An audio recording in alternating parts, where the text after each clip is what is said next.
The battlefield was still burning when Orion stepped over the wreckage. Smoke rose from twisted metal. Bodies lay still, both alien and human. He wasn't a soldier. He was just a medic. Left behind after the emergency yak, Orion moved carefully, checking pulses, searching for survivors. His med scanner blinked red again and again. Dead, dead, all dead. Then something moved inside a broken alien transport. Just past a fallen steel beam, he heard a cough, wet and weak. Rushed forward, kneeling down beside the wreck, a woman lay there, her skin shimmering with soft blue tones, her armor torn and stained with blood. Her face was alien, but beautiful high cheekbones, glowing silver eyes half open, and a deep gash running down her side. Her breathing was shallow, pained. He stared for a second. She wasn't just any alien.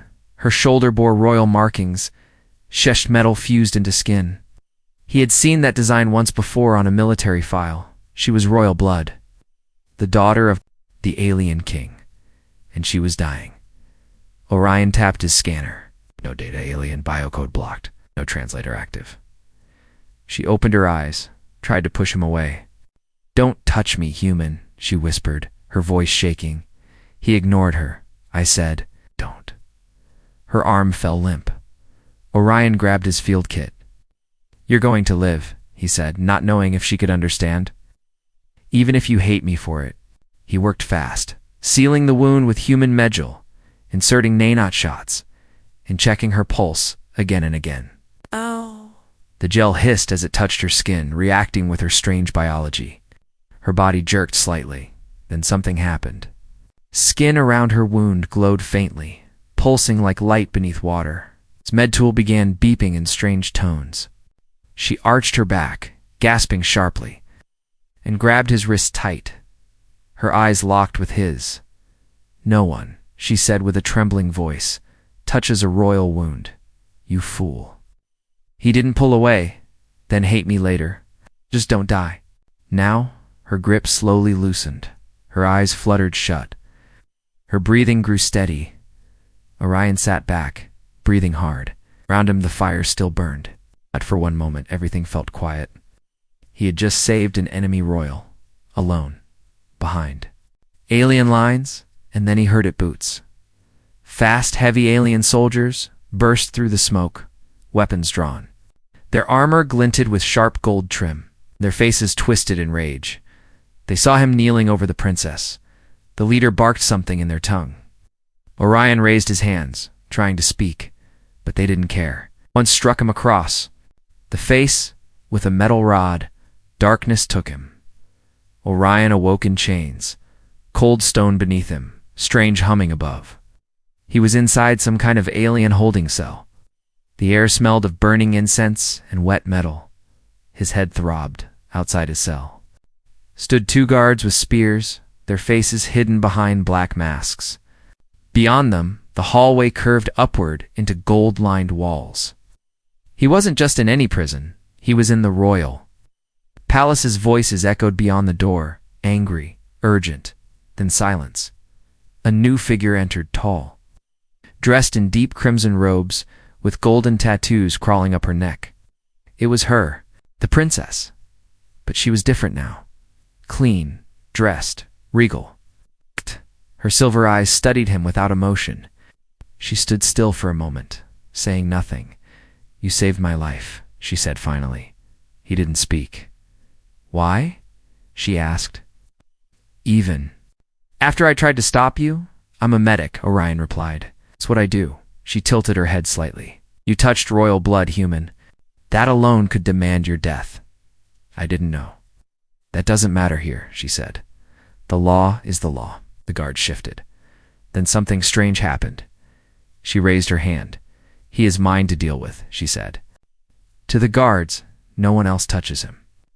The guards hesitated, then stepped back. She looked at Orion one last time before turning away. "Rest while you can," she said without looking back. "The king will want to see you soon." Just like that, she was gone. Orion sat against the wall, his mind racing. He had crossed a line he didn't even understand. He had saved a life, and walked straight into a world he didn't belong to. But somehow, deep down, he knew this was only the beginning. The throne room was colder than Orion expected. Wide columns of black stone stretched into the ceiling, carved with ancient alien symbols. At the far end, the alien king sat on a high throne of living crystal. His eyes burned like twin suns, sharp and full of judgment. Gold-plated guards lined both sides of the hall, each one silent, still, and watching. Orion stood at the center, hands cuffed, blood still dried on his face. He didn't understand the language swirling in the room, but he understood the mood. This was no simple hearing. It was a trial. The princess stood at her father's side, now dressed in full ceremonial armor. Her gaze didn't meet Orion's. Her face showed nothing. The king finally spoke. A translator drone hovered near Orion's shoulder and echoed the words in English. "You touched the sacred blood of my daughter," the king said, voice deep and calm, "and yet she lives." "I did what I had to," Orion said. "She was dying. She would rather die with honor than be tainted by a human." The words hit him like a punch. He wanted to defend himself, say he only meant to help, but something told him arguing would only dig the hole deeper. The hall stirred with whispers. Aliens from noble houses sat in curved rows, watching like vultures. Their eyes gleamed with disgust. A council member stood. "Let us deal with the human the old way.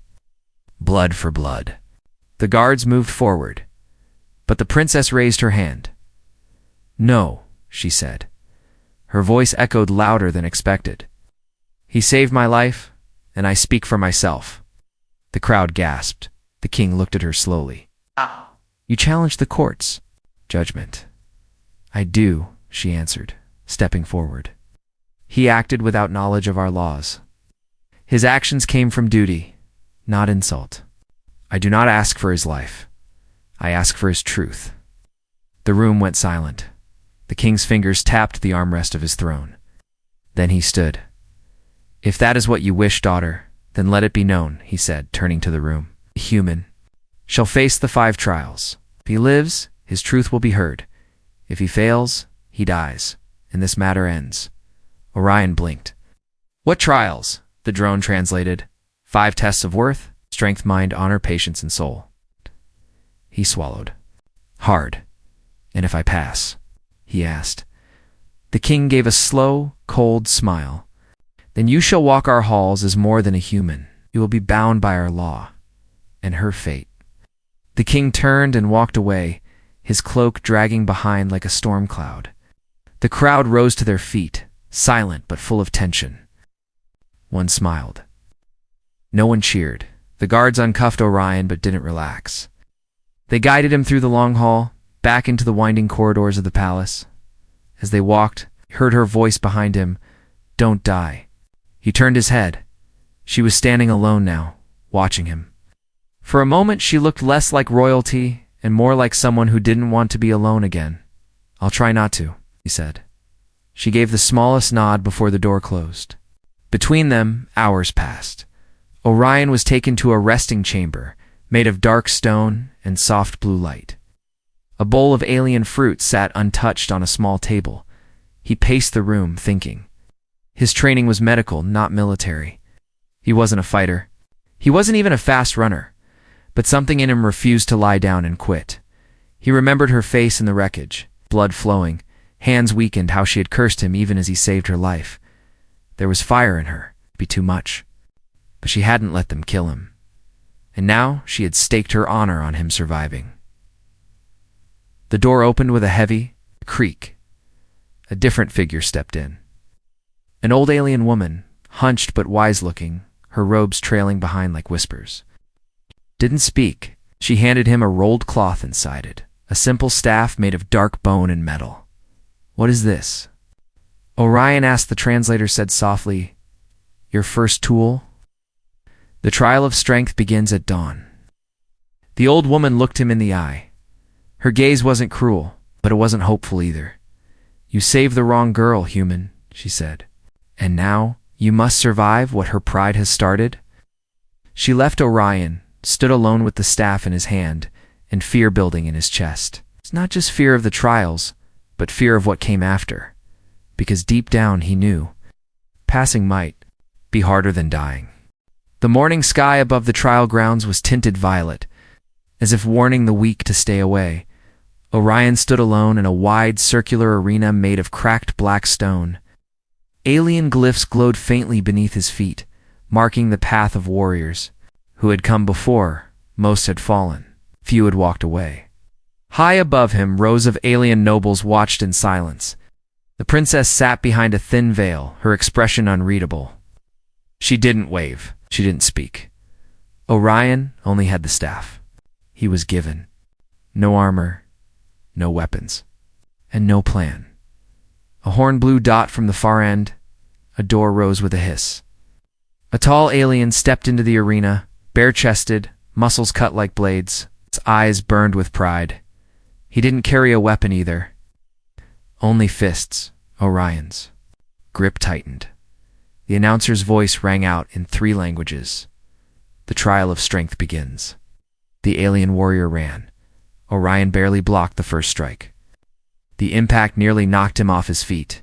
He ducked, rolled, swung his staff and missed. Laughter came from the crowd. The second blow hit him in the ribs. Pain exploded across his chest. He stumbled back, gasping. The alien roared and rushed again. Orion remembered one thing.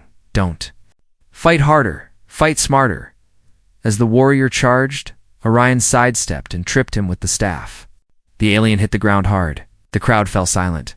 The alien snarled, eyes filled with rage, and lunged again. This time, Orion didn't strike. He dropped the staff and opened his arms. The warrior froze mid-swing. You won, Orion said. Chest heaving.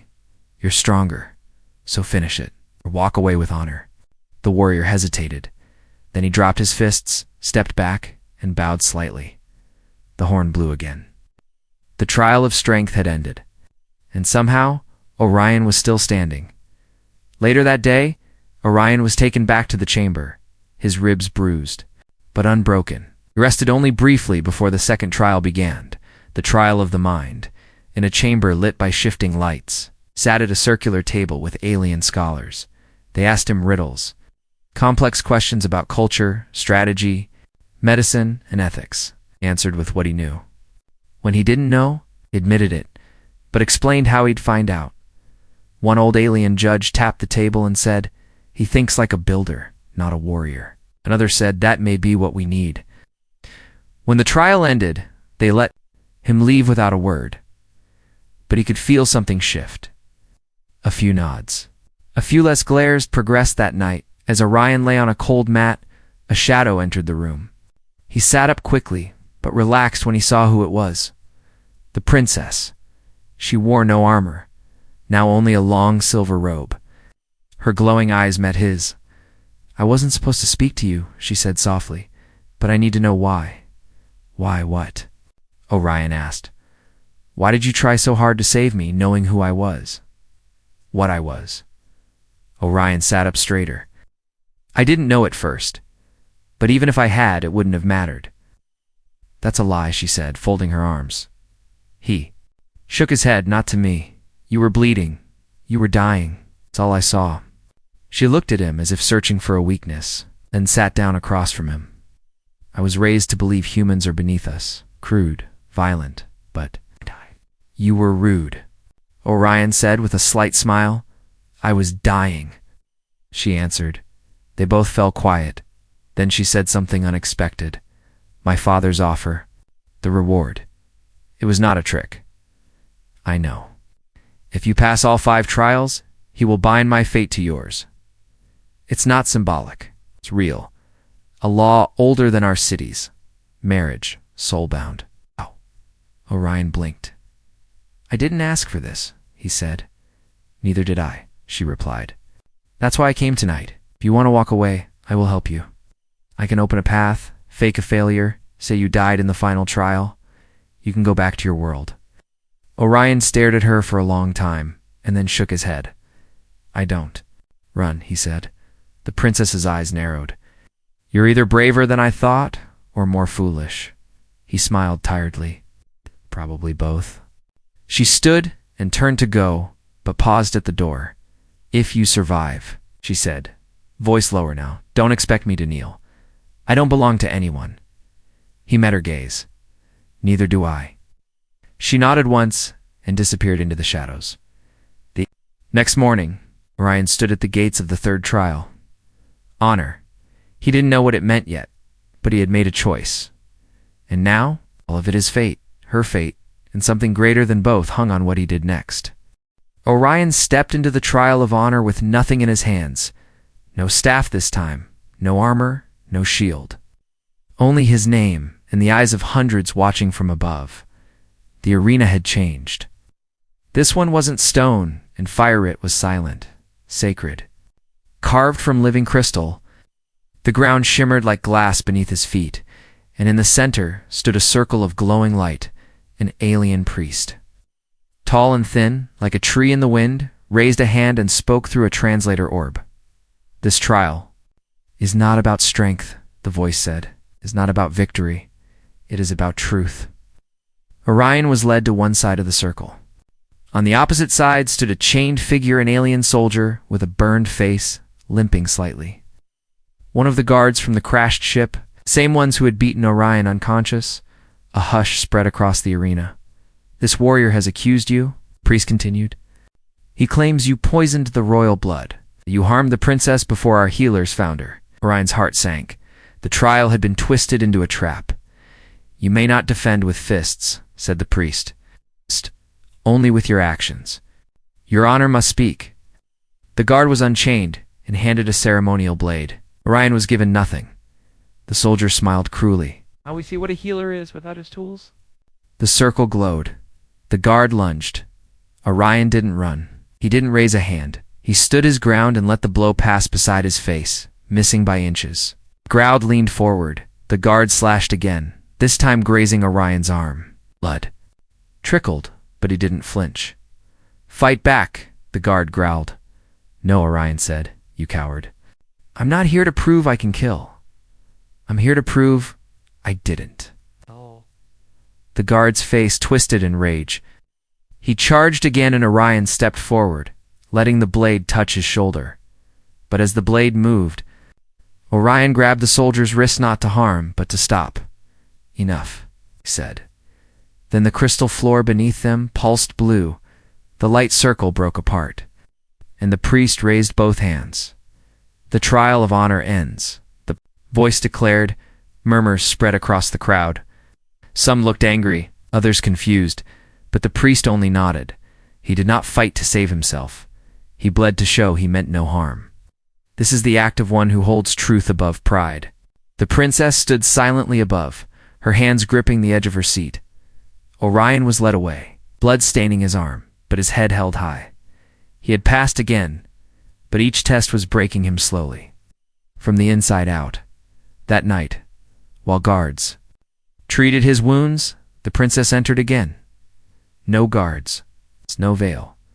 She walked over and sat beside him without a word. He didn't speak first. "I told them you would break." "How?" she said finally.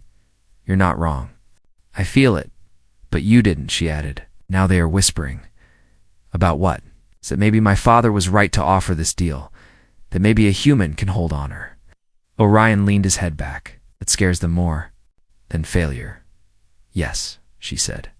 "Because if you pass all 5, everything changes. For me, for you, for our people."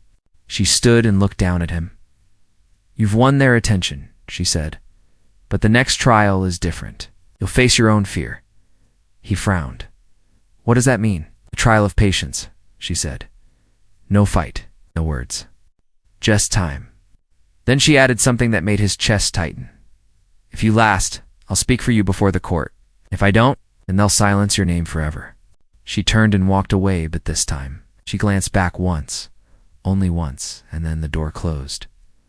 At dawn, the guards took him to a black stone room with no windows, no lights, no sound.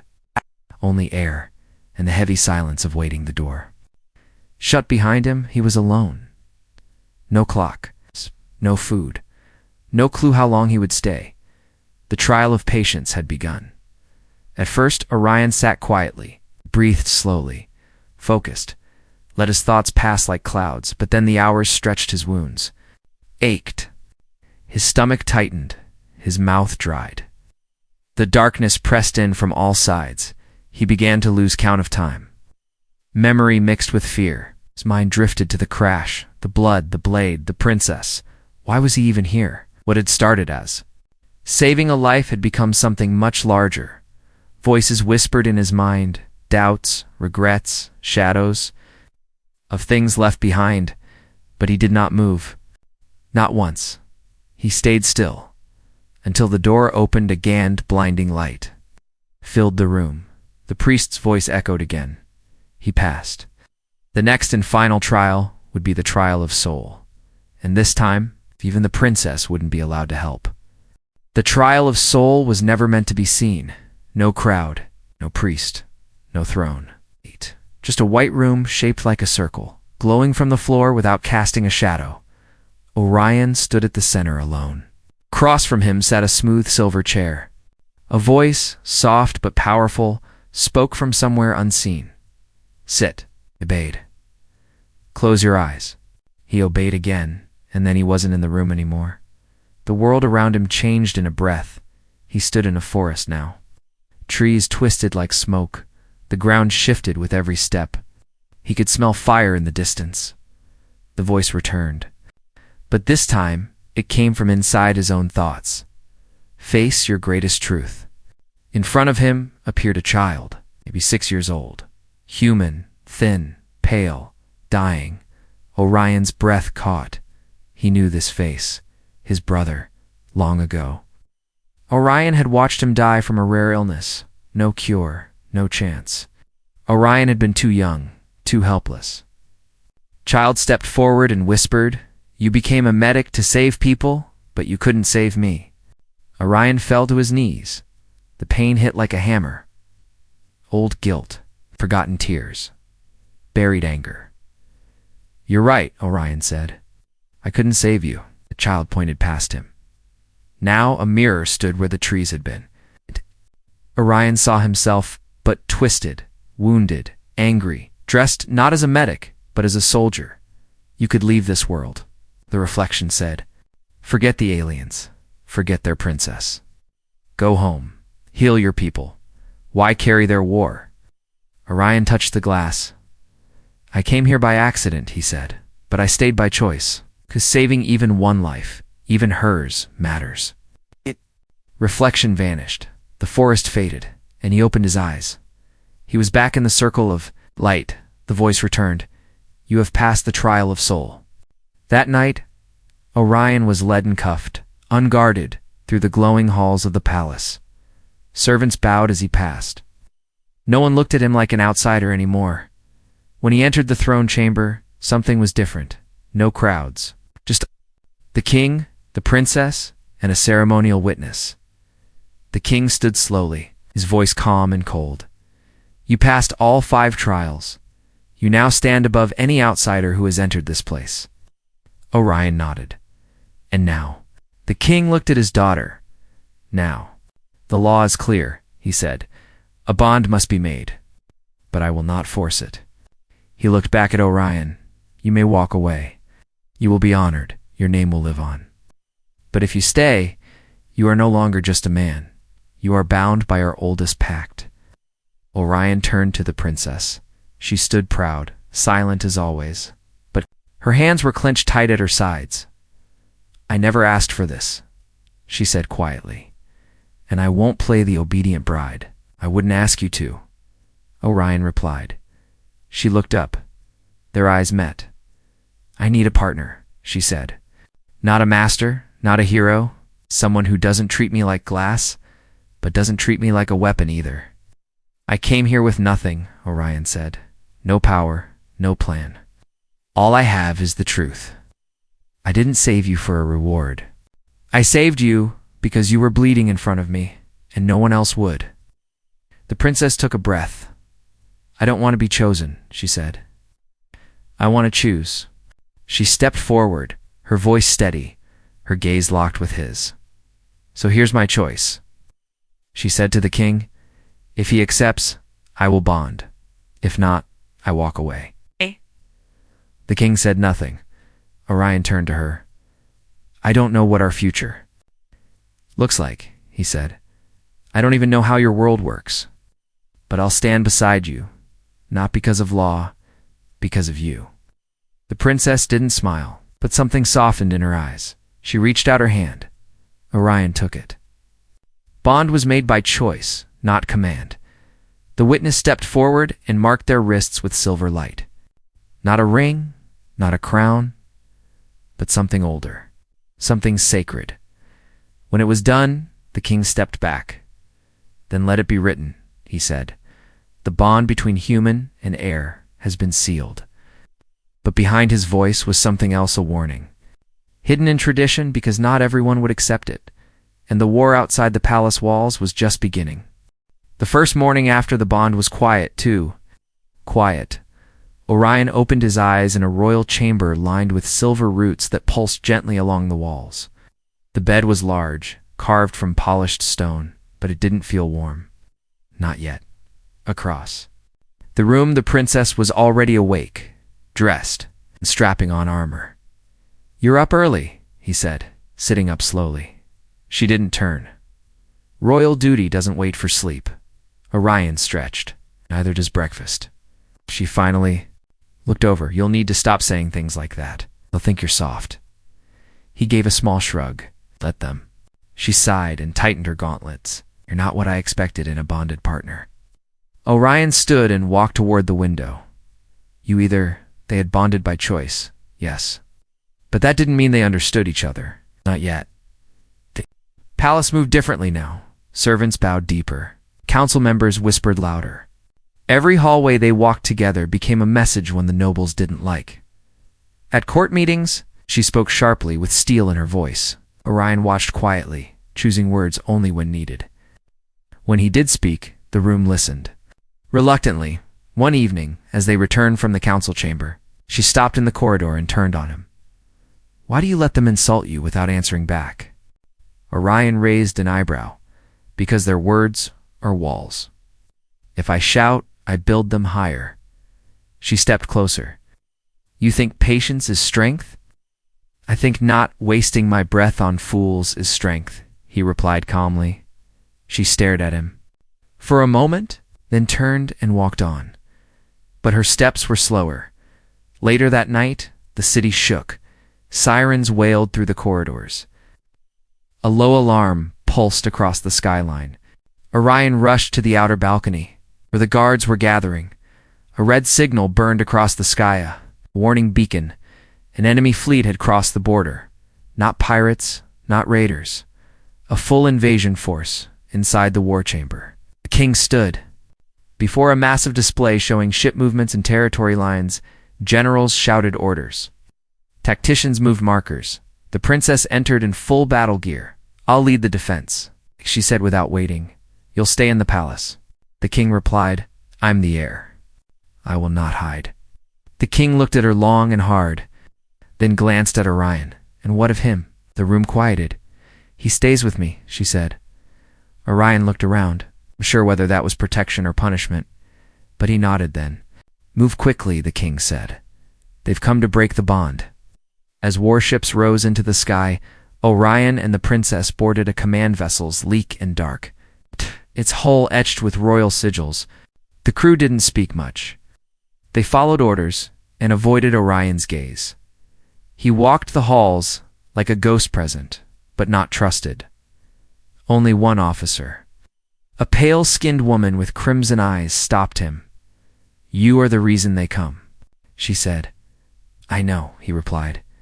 Then stay alive, because if you fall, so does she. She left before he could answer. During the flight, Orion joined the med bay, treating soldiers wounded in border skirmishes. His skills didn't need translation. Bleeding was universal. So was pain. One injured warrior grabbed his wrist, looked him in the eyes, and whispered, I hated your kind. Orion didn't stop working. Most still do. But not all, the soldier added. Not anymore. In the command deck, the princess stood before the battle map, her jaw tight, her mind sharp. Trusted no one. Until now. She glanced at Orion as he entered. Blood on his sleeves from helping the wounded. "You're not just pretending to care, are you?" she asked. "No," he said. "This is what I do, even if no one believes it yet." She studied him, as if seeing something she hadn't before. "I've trained in every blade and tactic since I could walk," she said quietly. "But I've never seen someone fight the way you do." "How's that?" "With hands open, not closed." He smiled, but there was no time to respond. The alert rang. Enemy ships had breached orbit. The princess drew her blade, and for the first time, she reached out without armor touching Orion's hand before she walked onto the bridge. "Stay close," she said. "Not because I'm weak," he looked her in the eye, "because I'm not either." The sky outside the ship turned red dot, and beneath the growing war, two souls who never belonged now stood side by side together, but the enemy had come not just for battle, they had come to tear them apart. The sky above the palace burned. Enemy ships filled the horizon like a swarm, black shadows flashing with red fire. Defense towers roared to life. Missiles streaked upward. Explosions lit the sky in bursts that shook the ground below. Inside the command deck, the princess stood still, one hand gripping the edge of the display table, the other resting on the hilt of her blade. She wasn't afraid, but she wasn't calm either. Behind her, Orion stepped in. "3 ships down on the west flank," he reported. "Your outer ring is holding, but barely." She looked over her shoulder. "We need to break their command ship." "That's suicide," said one of the alien officers. Orion stepped beside her. "It's also the only way to stop this war before it spreads." The princess narrowed her eyes at the flashing red marker on the map. "Then we go through fire." Room went silent. No one stopped her, because no one had the right. Anymore, she was no longer just the king's daughter. She was bonded. She was half of something new. They launched in a small strike vessels. Sleek, fast, silent. Orion sat behind her, checking systems, trying not to look at the rising blast fields outside the windows. "This ship isn't meant for 2, she said without turning. "We've done a lot of things that weren't meant to happen," he replied. The ship cut through the sky like a blade. Enemy fire shot past them, but her hands moved like lightning over the controls. She didn't flinch. Not once. Orion watched her, remembering the day he found her dying in a wreck, blood pouring from her ribs. The defiant woman who had sworn she'd never need anyone, and now here they were. Together, against everything. As they reached the enemy vessel, alarms screamed. The princess turned sharply. "Boarding clamps. They've locked us in." Ship jerked. Metal arms snapped over their wings, pulling them toward the docking hatch of the massive enemy cruiser. They had seconds. She stood, blade in hand. Orion grabbed the emergency med pack and a plasma flare. She looked at him. "You're a healer," she said. "Not a warrior." He looked back. "I heal what I protect." She didn't smile, but her eyes softened. They entered the enemy ship side by side. The corridor was dark and wide, lit only by pulsing lights in the floor.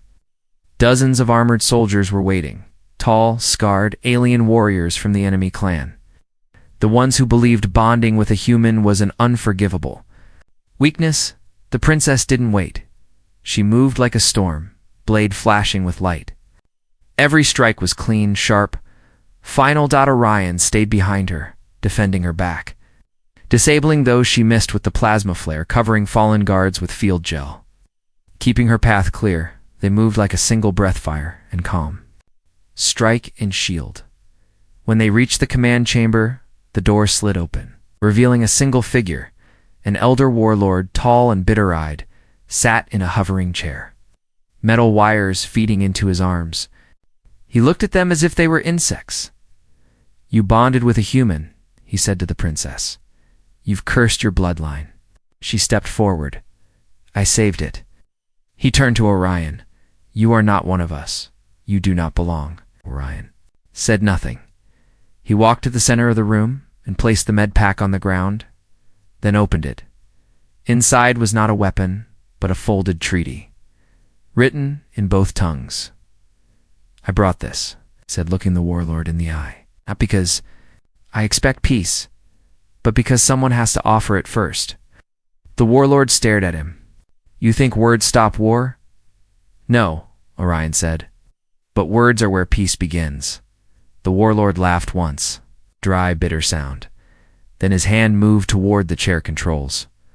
The princess's blade flashed faster, cleaner. The warlord fell back. Eyes wide, disbelief frozen on his face. The chamber went still. Later, when their ship returned to the palace, the sky was quiet again. The invasion had stopped. The enemy fleet had withdrawn. Word had spread of the heir and her bonded mate breaking. Through an enemy command alone, in the great hall, the king stood tall. But his voice was softer now. "Today, you have not just survived. You have changed the future." The nobles did not cheer, but none objected. The princess looked across the room at Orion, and for the first time, walked to him without armor, without duty, only as herself. She stood in front of him and spoke quietly, where no one else could hear. "I didn't want a husband," she said. "I didn't believe in destiny." He touched her hand. "I didn't either." She nodded once. "But somehow you made me believe in choice." They stood there, hand in hand, as two worlds watched. Not as rulers, not as symbols, but as partners, the healer and his queen.